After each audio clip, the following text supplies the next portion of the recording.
Hi, I'm Cassie Petrey, the co-founder of a digital marketing and artist management company called CrowdSurf. Today, I am hanging out with the real Jason Duncan on his podcast, The Root of All Success, and we had an absolutely awesome conversation today. We talked a lot about the Backstreet Boys, which I always love, but we talked about some of the things that I view that define my success and realizing how important freedom is to me, which I didn't realize until recently, but I think that's one of the reasons I've been doing this and I didn't realize it. But we had a great conversation, and I think there's a lot that everyone can learn about it. So tune in and watch it. Welcome to the Root of All Success with the real Jason Duncan, a podcast that explores how the world's most powerful entrepreneurs unlocked success and how their stories can help you do the same.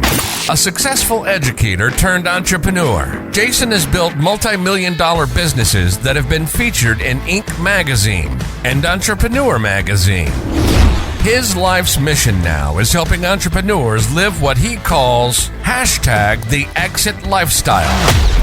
Introducing TEDx speaker, mastermind leader, author, entrepreneur, cigar aficionado, motorcycle enthusiast, and host of The Root of All Success, the real Jason Duncan. The real Jason Duncan.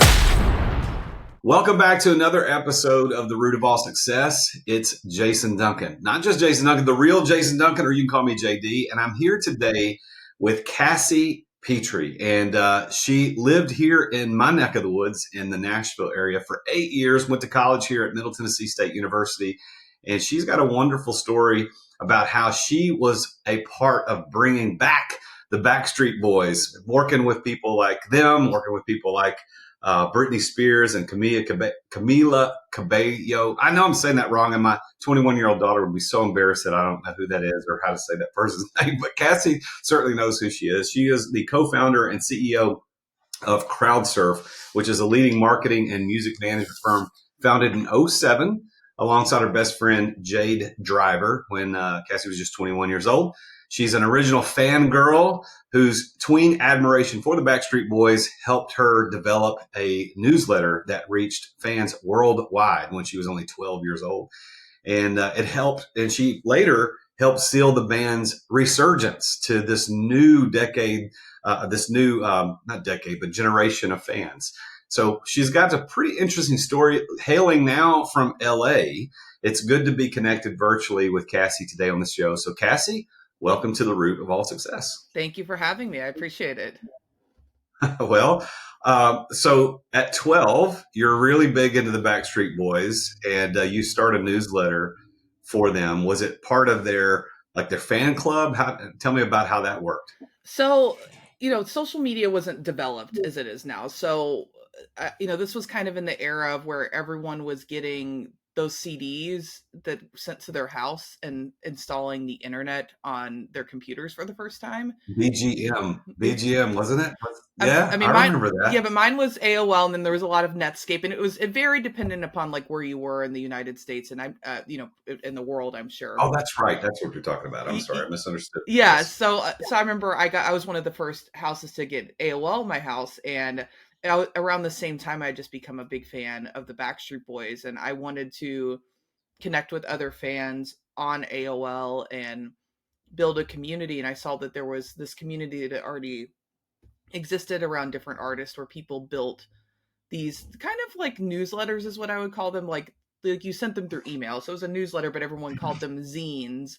And I would say it was sort of the equivalent of how people we'll run an Instagram page for Justin Bieber now, or that sort of thing as a fan. So I did that times version of that with the Backstreet Boys. So it wasn't official. It was just impactful because it had a lot of people, and I was a part of this community where a lot of different fans ran email lists that had audience for a lot of people. But I would say that it's interesting. Those things that I learned in that time frame, I still use a lot of those strategies and tactics today in my real job. So I learned a lot from it. So at 12, you start doing this newsletter for the Backstreet Boys, but then eventually you, as I understand it, you got to work with them and meet them. Is that right? Yeah, I still work with them today. They're one of my company's long-standing clients. We've worked with them for over a decade now, I would say, coming into that, which is really awesome to think about. But one of the big projects we've gotten to work on with them is sort of the announcing of the Las Vegas residency and marketing that. And I think that was a big moment for them to kind of, sort of come back into pop culture. We also worked on their latest record, DNA, which they just finished the tour for that. The tour went a little long because of COVID, so I feel like it would have probably been a 2 or 3 year thing, and it ended up being a 5 year thing because COVID extended it. But got to work on that record, got to work on their Christmas record that they put out a couple years ago, and just very grateful to be a part of that whole experience and kind of keeping their legacy alive and introducing their new music to people in the digital space has been more than I could have ever asked for as a 12-year-old. All right. So at 12 years old, you're you're enamored with the Backstreet Boys, their music, and of course they're all good looking dudes, and you're like, oh my gosh, these guys are awesome, right? So then fast forward, you end up meeting them. So what was that moment like when you had that? You're really meeting them professionally, not just as a fan, but you're professionally meeting them. What was that like? Um, it's weird because I feel like I didn't meet them. I didn't meet them in like a conference room. See, there isn't sort of like that moment where get to like get introduced and shake their hands. A lot of time when you work in social media, you meet people on site at a concert or a music video shoot, and sometimes you're actually chasing them around with like a camera and getting content before you even have a proper introduction to them. And I don't remember I think the exact first time I met them because it was probably in situations like that, and I probably got introduced one on one, and I probably got reintroduced multiple times because the team members weren't sure if we had been officially introduced to them or not, but they kind of, I think, knew who we were and what our role was. Now, of course, I've worked with them for a long time, so they all know who I am and know who my team members are, but I don't actually remember a first professional introduction moment because it was, it's kind of chaotic because you're like working in real time on the ground, and you don't want them to be talking to you, want them to be talking to your phone or your camera because that's what you're there for. You're there to get content of them to put on the internet. So who's your favorite Backstreet Boy? Well, I'm not going to answer that now. I mean, when I was like really little, like my first favorite Backstreet Boy was Brian because I was from Kentucky. He was from Kentucky. He was the younger one. I thought he was cute. Um, and now I would say now that they've all, I know them all as humans, and I think they're all really incredible, awesome people. And I would say I have different things about them that make them my favorite for different reasons. I probably have one that's I love because he's always going to do the liners that I want, and then there's one that's always going to he may not participate as much, but when he does participate, it's really funny. So there's different like sort of quirks and traits that you sort of learn to love and enjoy, but as a group collectively, they're all really incredible. And I think I was always scared of the saying don't meet your heroes, but if anything, working with them I think has made me feel even better about the choices I made as a kid and choosing them to be my favorite boy band versus some other boy bands. So if you can't name your favorite Backstreet Boy, what is your favorite Backstreet Boy song? That's hard for me too. I would say probably my favorite Backstreet Boys song is a song called Siberia. It's, I would say that within the fan community, that's a pretty big favorite. It's a great song. It was off their 2005 Never Gone record. It's a song written by Max Martin. It's a sad song, but with really powerful vocals. They all deliver amazing vocal performance on it. The chorus with all of them together is incredible, and it's just a really emotional song. And I always, I love the Backstreet Boys fast songs, but I think something that's always sat with me is I love the ballads. I love when they sing those really big, powerful vocals together. I love when the songs have those ad lib moments. I miss that in pop music right now, but those are, I love their ballads. I love the slow songs. I love, especially on stage. It's really fun to watch. Well, I have never seen the Backstreet Boys in concert, but I've seen plenty of videos and seen stuff. I can only imagine that would be a lot of fun because it's just for me, knowing who they are and the songs, I want it that way. Of course, being their probably the most famous song, it just looks like a lot of fun. Like these guys are having fun, and of course, you being on the promotion side and helping them with their social media and their marketing, you're getting to help accentuate that fun side, the real side, the personal side of these guys who are real people that put their pants on one leg at a time, just like everybody else. They just happen to be very famous, and everybody knows who they are, and they've got songs out there. How did the transition from being the fan into being a business person, how did that transition work for you? Was it a good transition? Was it fun? Did you have regrets? Like, man, I still wish I was a fan because I've seen how the sausage is made and it's not as exciting anymore. What do you think? What was that transition like? I think I was meant to be in the music business. And there's a story I tell to people who I think are kind of struggling with if they want to make that transition to from fan to business person or not. And my story where I sort of knew that moment was actually involves the first time and actually the only time I've met Tom from MySpace, Tom Anderson, the original like social media CEO and celebrity. And it was probably I was 19 years old. I was in my first year of working at Warner, and I flew to LA to do some business meetings. But I also, of course, strategically planned my trip around this concert with this to see this group called the Click Five that I absolutely adored, and I had made them really popular in MySpace. I was, helping them run their page. I got them to number one on the MySpace charts often on a daily basis. So I was familiar with the team at MySpace, and I got to go into MySpace and meet my like artist representative team. And at the end of that meeting, they asked me, "Do you want to meet Tom?" And I was like, "Yeah, of course I want to meet Tom." I tried to like keep it cool, but I was like, "Yeah, that's really exciting. He's Tom. Like that's incredible. That's like getting to meet like Mark Zuckerberg now. That was awesome." So they take me in to meet Tom. Told him, that I run the Click Fives MySpace page and I'm in town to see their concert because I'm also a really big fan. And he said, "Oh, can I go?" And I said, "Yeah, of course, I'll get you tickets." And I called Atlantic Records and I said, "Hey, met Tom from MySpace today. He wants to come see the Click Five." And they're like, "Sorry, the show's really sold out. We can't get him tickets." And I was like, "Oh my God, I can't tell Tom from MySpace that I can't get him tickets. That feels crazy." And also that's like such a huge loss for the Click Five to have that executive not be able to come see that show. So I decided at that moment that I was going to put my tickets under his name. So I went to the box office. It was at the Roxy, some small venue, very small, sold out show.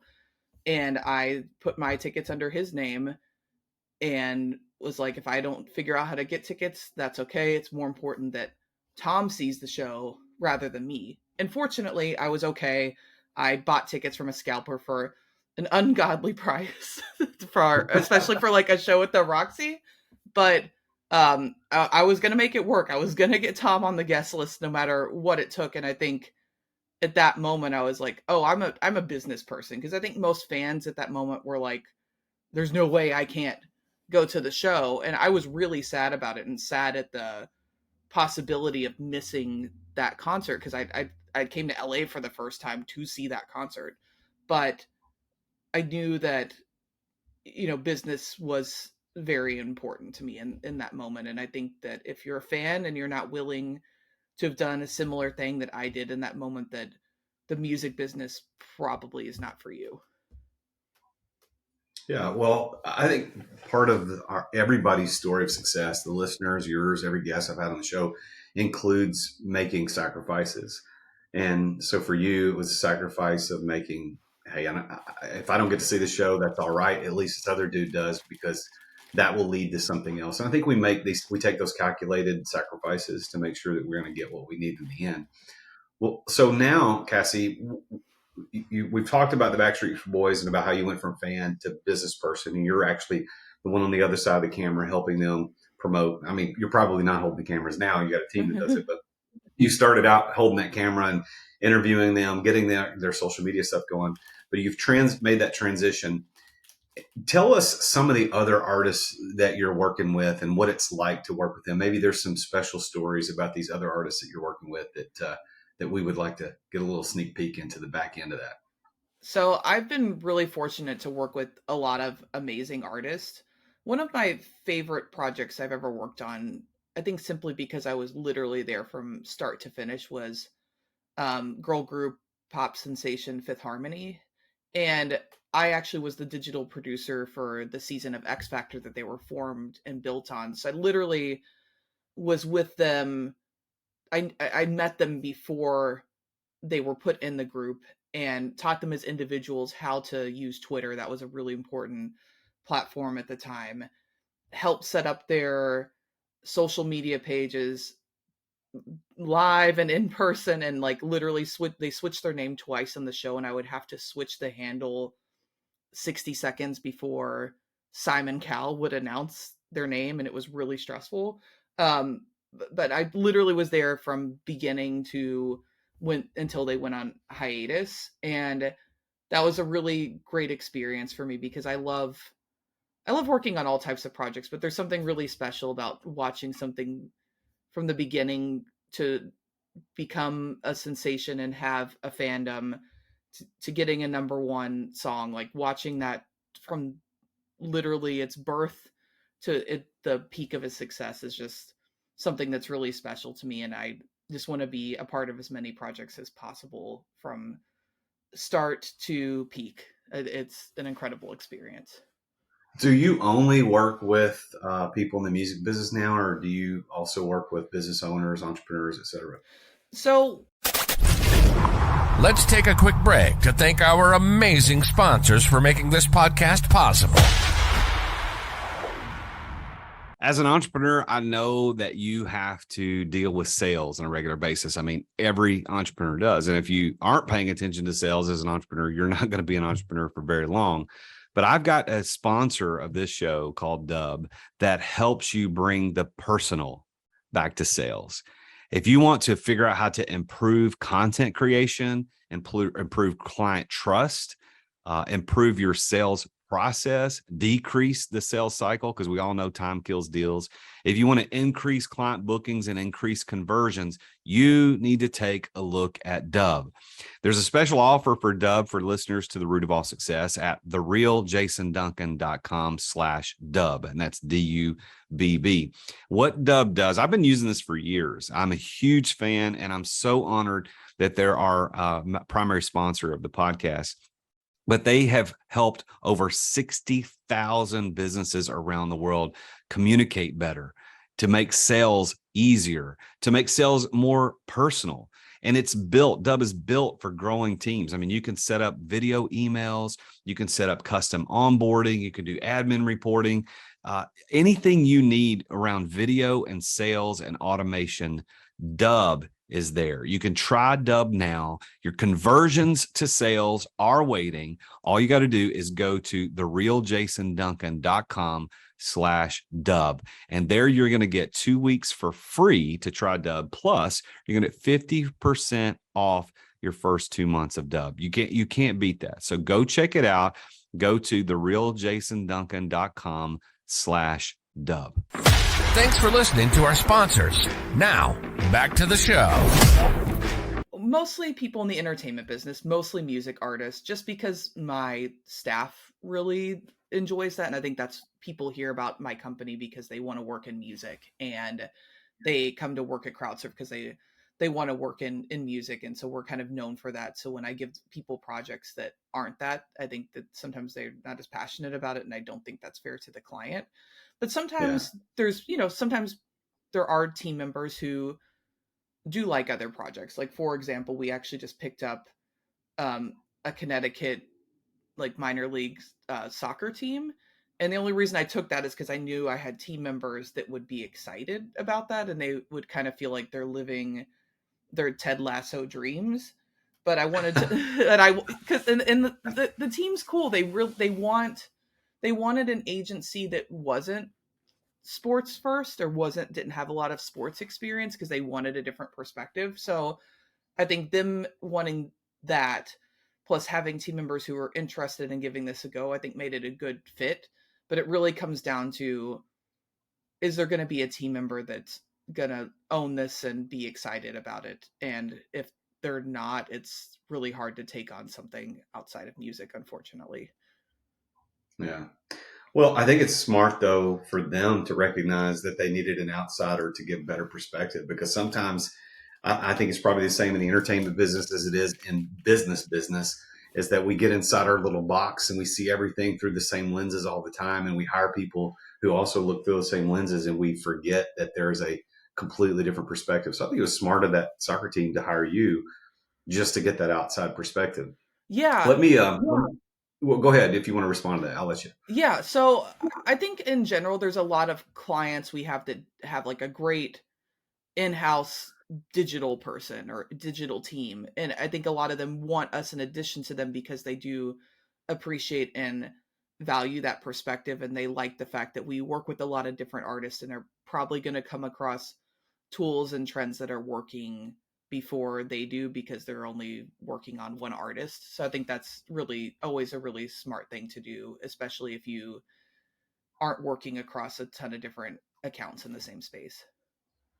Yeah. Well, let's. I want to shift the focus of our conversation just a little bit, because the name of this show is The Root of All Success, and listeners are interested in how people became successful, which is why I interview people like you that have been successful in your particular niche in your industry. What would you say if you had to narrow down the success you've experienced over these years in your industry? If you had to narrow that down to one key that unlocked success for you, what would you say that it was? I think the key to a lot of the success that I have is just continuing to show up every day. I've never had, I have had big moments in my career, but those happen for like one day or a couple hours and they're gone.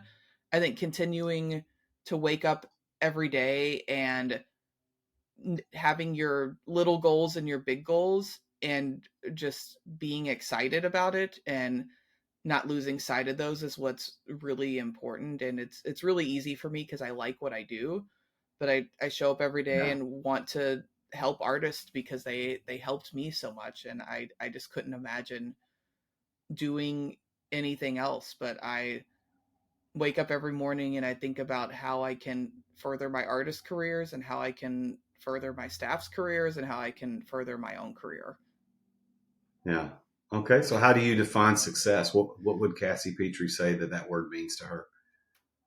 It's changed a lot over the years. I think when I was younger, success for me meant I want to be a big artist manager that everyone knows, like Scooter Braun or Larry Rudolph or Johnny Wright. And I do think that is still always going to be a part of a goal that I have to manage a pop artist from sort of beginning to peak. I've done that in the digital space. I want to do it as a manager as well. But for me, success now is having having freedom and enough money to be able to do the things that I want. And I think I've gotten to that point. I can go work from Hawaii for a week. I literally got back last night. I can go work from Hawaii for a week comfortably whenever I want to and still come back and still have the job that I like.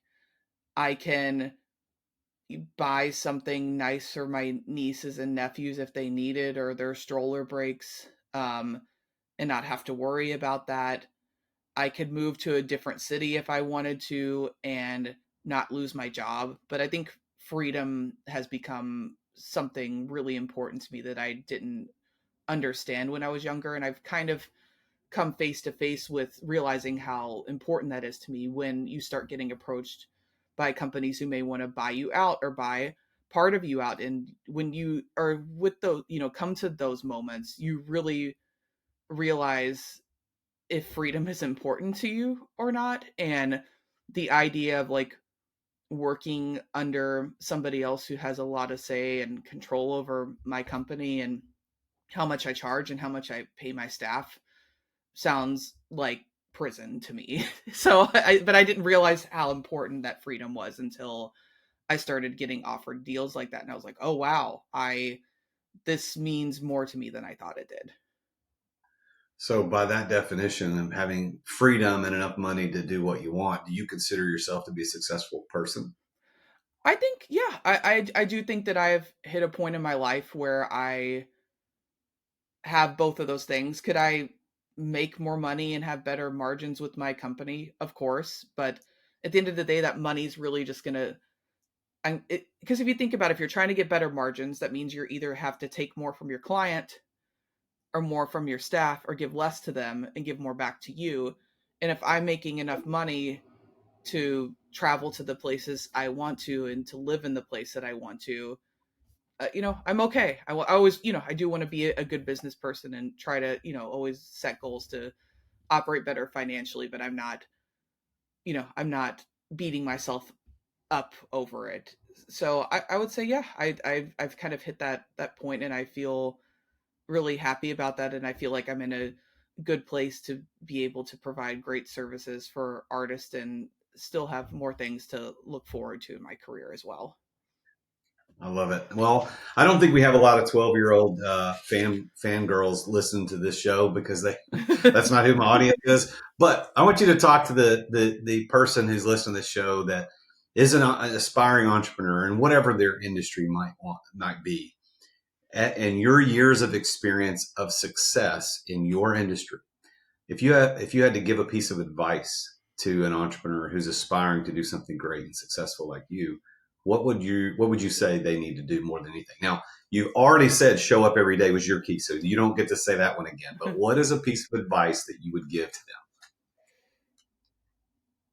I would say remember that the teams and vendors and people around you are not you, and they're never going to be as passionate about your business as you are, and that's okay. I mentally struggled with that a lot because I was putting everything on the line, like both time and financially, especially at the beginning of this, and I would get upset with people because they didn't I didn't expect them to have the same passion, but they didn't come anywhere close to that.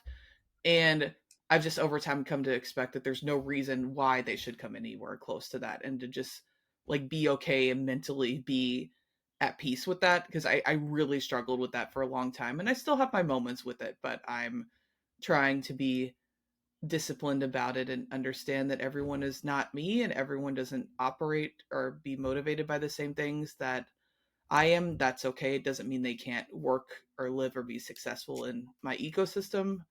I just have to understand that they're not me. Well, I think that's good. It's good perspective. When we as entrepreneurs start businesses, we have to understand that we hire people who are better at the areas where we're deficient. We can't expect to clone people. And I think that was one of my mistakes for a long time, is that building one of my big businesses that, I was trying to look for clones of me. And really I needed that, not a clone, but what's the word I'm looking for? I needed someone to complement. I need somebody to complement me and not to offset the deficiencies that I had. And I think that's really good advice. So this is a surprise question. I told you at the beginning what I was going to ask you, and I asked you those questions, but this is a surprise one. And I do this on purpose because I want to catch you off guard. But what's your biggest failure as an entrepreneur? Would you mind giving us a little glimpse into that? Biggest failure. Ooh. I mean, I feel like I've had a lot of them, so it's hard to find the biggest one. But I would say I don't that's such a tough question. Biggest Yeah, failure. it is. It's not fair either, but that's why I ask it at the end. No, I made a lot of mistakes. I don't know if this is a failure, but something that really was challenging for me in the beginning, and I think could be good for entrepreneurs starting out, is understanding that when you're building out your cash flow and like having enough money to run your business and pay yourself and pay your team, is that running a business, especially like in mine, like agency, people pay, monthly retainer and, pay you out. It doesn't operate the same as getting a paycheck in a job. People pay a lot of times on a 30-day turnaround. Sometimes that 30-day becomes 90 days. Sometimes they don't pay you, even though they seemed like they were going to, and they signed a contract saying they would. And Yeah. I think that me and my business partner got ourselves into a lot of trouble in the beginning because we expected people to pay us on time. And there were times where we've like overhired or felt really stressed out because we'd done the work, but we hadn't got the cash for doing the work. And there's some situations where we never got the cash, unfortunately. And I think that we failed ourselves by not anticipating that. So I like to share that information with people so that they can plan to just know that people don't pay quickly or sometimes at all. Sometimes you have to like beg people to pay you. Sometimes you have to embarrass people to pay you. But you have to go through great lengths to get paid for a project. And a lot of times it has nothing to do with the performance. It has to do with them holding on to their money. Sometimes they misbudgeted and don't have it. But just know that it's not like a job where you get a paycheck every week or every 2 weeks, and prepare for that. Prepare for the worst in that regard. Yeah, that's good. That's good. And the reason I asked that question is because I think our failures lead us to success as entrepreneurs. That when we fail, it's in those failures that we learn how to do something better or different next time, and it makes us better. I think when you could probably make the parallel into the music business and the entertainment business. When people release a song or they release a TV show or a movie that flops, you study, why did it flop? Why did it work? And it's there that you learn, okay, well, next time if we do this instead of that, we get better. So as entrepreneurs, I think your advice there, your reflection on that failure is really important, is that we have to plan for the cash flow. And it's probably not until we suffer from cash constraints that we really realize how to manage it moving forward. Well, Cassie, it's been a pleasure having you on the show all the way from LA back here to streaming back into Nashville and your old stomping grounds. But thank you for being on the show. I'm going to give you the last word before I do my sign off and the outro. Any last or final comments or words you want to say before we sign off today? If you're an entrepreneur and you're not on LinkedIn, make sure you are. I'm coming across so many opportunities every day on LinkedIn, and you definitely need to be in the mix if you're not active on there right now. All right, good advice. Well, speaking of LinkedIn, I want you to go check out Cassie Petrey on LinkedIn. And her name is spelled Cassie, and Petrey is Petrey. So look her up on all social media platforms. You got her on Instagram, on X, formerly known as Twitter, Facebook, LinkedIn, TikTok. You can look up Cassie Petrey, any of those places. And if you're in the entertainment business, you need to reach out to Cassie and her team at CrowdSurf. You can find them at crowdsurf.net. We're very, very happy that Cassie was on the show today. And I want to remind everybody as a listener is that the reason I bring people on this show like Cassie is to give us a glimpse into how individual stories in different industries as an entrepreneur kind of all are the same. Everything has got its own nuance. Everything's got its own little detail. But ultimately, it all boils down to the same stuff, just like what she's talking about, show up every day. That was her key. And many people say, well, yeah, just show up, take action. She said that her definition of success is having freedom and having enough money to do what she wants, when she wants, where she wants. Lots of people say that. So it doesn't matter what industry you're in. It doesn't matter what business you decide to start. The principles of being successful and the root of all success goes back to the same things. And that's what this show is dedicated to. So thank you for tuning in. Thank you for listening to this show. It's hard to believe that we've got 209 or so episodes into this thing. It's a great ride. Thank you for listening, for subscribing. Remember, this is also on YouTube. If you haven't watched this, you can see me have the interview with the guests at youtube.com/TheRealJasonDuncan. And you can follow me on all social media platforms at TheRealJasonDuncan. Make sure you tune in again next time when I talk with yet another very successful entrepreneur about his or her journey to success. As always, I am the real Jason Duncan, and Jesus is King. Attention business owners. Attention business owners. Feeling burnout from running your business? Uncertain if you're nearing burnout? Take our free 10-question business burnout test at businessburnouttest.com to discover where you stand. With just 10 quick questions, you'll learn how to immediately begin making changes to regain freedom and success. Cut your daily operations time in half. Improve your quality of life and prepare your business for your future exit without losing revenue or profit. Visit businessburnouttest.com now and take the test.